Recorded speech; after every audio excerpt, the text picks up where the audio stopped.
नमस्कार दोस्तों, आप सभी लोगों का स्वागत है आपके अपने चैनल सूरज के क्लासेस में। आज मैं एथर रिक्शा के बारे में बात करूंगा, कुछ पॉजिटिव्स नेगेटिव्स बताऊंगा मैं अपने इस वीडियो के सेकंड हाफ में। फर्स्ट हाफ में मैं डिस्कस करने वाला हूं कि ये स्कूटर किन स्कूटर के कंपटीशन में है और किन स्कूटर के मार्केट को ये डैमेज कर सकता है।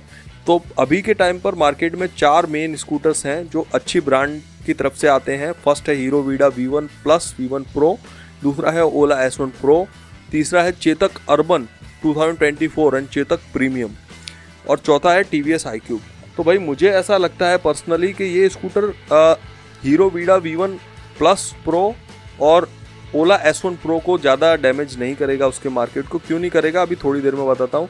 लेकिन ये जो 2 स्कूटर बचे, चेतक एंड TVS, तो TVS और चेतक के स्कूटर को क्यों डैमेज करेगा? सबसे ज़्यादा इसका कंपटीशन मुझे लग रहा है कड़ा रहेगा वो TVS iQube के साथ। TVS iQube आप देखेंगे 1,35,000 एक्स शोरूम प्राइस के साथ आता है। उसमें RTO टैक्स वगैरह आप जोड़ो तो इसकी प्राइस 1,50,000 के भी ऊपर निकल जाती है। तो यहाँ पर कस्टमर ये सोचेगा कि TVS iQube 1,35,000 ex showroom price के साथ लेने से अच्छा है कि वो एथर का रिक्शा ले, क्योंकि उसका जो मॉडल है मॉडल वाइज सेम है। इवन बूट स्पेस यहाँ पर ज़्यादा मिलता है। सबसे बड़ा डिफरेंस यहाँ पर मोटर का रह गया है। मोटर आपको वहाँ BLDC मिलता है, यहाँ पर PMSM मोटर मिलता है, वो बेल्ट ड्राइव के साथ। तो ये एक बहुत बड़ा डिफरेंस है जो ये एथर रिक्शा क्रिएट कर रहा है, और इसी वजह से इन्हीं कारणों की वजह से ये हो सकता है TVS iQube के मार्केट को एक बहुत बड़ा इम्पैक्ट देगा, बहुत बड़ा डैमेज भी वहाँ पर कर सकता है। ये मुझे लगता है मेरे ओपिनियन में। दूसरा, चेतक को ये क्यों कंपटीशन दे सकता है? क्योंकि चेतक भी आप देखेंगे तो 1,15,000 के साथ, हालांकि प्राइस वाइज सेम है, लेकिन फीचर वाइज जब आप देखने जाते हैं तो चेतक के अंदर टैग पैक का ऑप्शन दिया गया है। मतलब आपको 9,000 10,000 रुपये पे करने होते हैं। उसी बेस पे आपको अपने स्कूटर का जो है स्पीड 63 से 73 मैक्सिमम स्पीड मिलेगा। और उसके अलावा आपको अगर स्कूटर का रिवर्स मोड चाहिए, ये मैं चेतक का अर्बन 2024 की बात कर रहा हूँ, 1,15,000 वाले मॉडल की, प्रीमियम की बात नहीं कर रहा हूँ कि प्रीमियम तो ऑलरेडी बहुत ज़्यादा प्राइस में है। तो अर्बन की बात हम कर रहे हैं। तो यहाँ पर अर्बन में आप रिवर्स मोड के लिए और आपको जो है उसका स्पीड बढ़ाने के लिए, इसके अलावा ब्लूटूथ वायरलेस कनेक्टिविटी रखनी है तो उसके लिए आपको अलग से पे करना पड़ता है 9-10 हज़ार रुपये 5 साल के लिए। तो कस्टमर कभी भी ऐसा स्कूटर नहीं चाहेगा जिसमें पूरा पेमेंट करने के बाद भी उसमें और पेमेंट करना पड़ रहा है, सिर्फ उसके वाईफाई और स्कूटर के जो मेन बेसिक फीचर्स हैं उनका यूज करने के लिए। तो ये एक बहुत बड़ा इम्पैक्ट क्रिएट करता है। यहाँ पर एथर रिक्शा ऑलरेडी उसका टॉप स्पीड 80 किलोमीटर्स दे रहा है।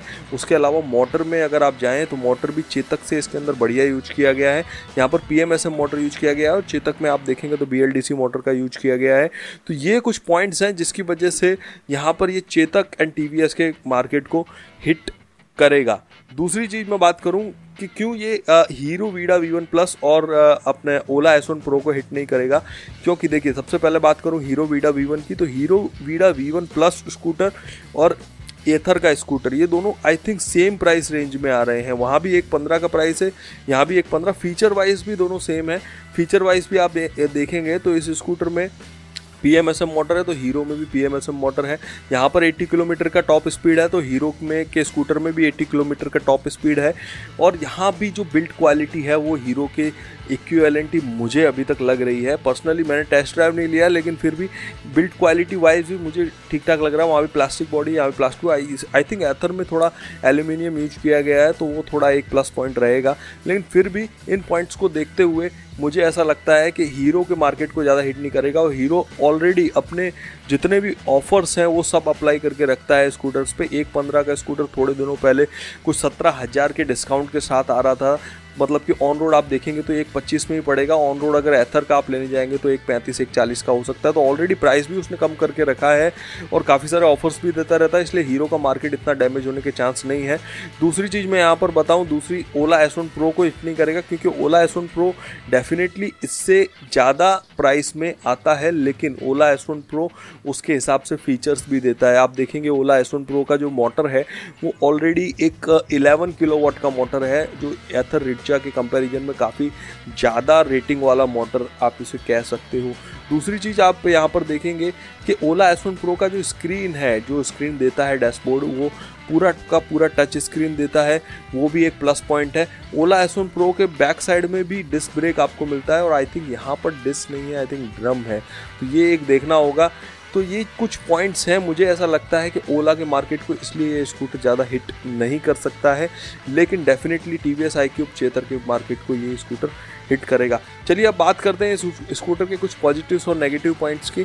तो भाई पॉजिटिव पॉइंट सबसे पहला मुझे ये लगता है कि स्कूटर का प्राइस जो है वो थोड़ा सा, देखिए ये पॉइंट ऐसा है जहाँ पर कुछ लोगों को लगेगा ये एक तरह से नेगेटिव भी है, पर मुझे अभी के टाइम पे के लिए लगता है ये एक पॉजिटिव पॉइंट है, क्योंकि जिस तरह का स्कूटर इन्होंने बनाया है, 34 लीटर का बूट स्पेस दिया है, उसके साथ काफ़ी सारे फीचर्स दिए हैं, 80 किलोमीटर का टॉप स्पीड दिया है, PMSM मोटर का यूज किया है, बैटरी भी 2.9 किलोवाट का दिया है, रेंज भी काफ़ी अच्छा है। I think 100 kilometre actual range यहाँ पर आपको मिल सकता है, क्योंकि 2.9 किलोमीटर का यहाँ पर बैटरी यूज किया गया है। 120 किलोमीटर 23 किलोमीटर्स का सर्टिफाइड रेंज है, मतलब आप 100 किलोमीटर एक्सपेक्ट कर पाएंगे।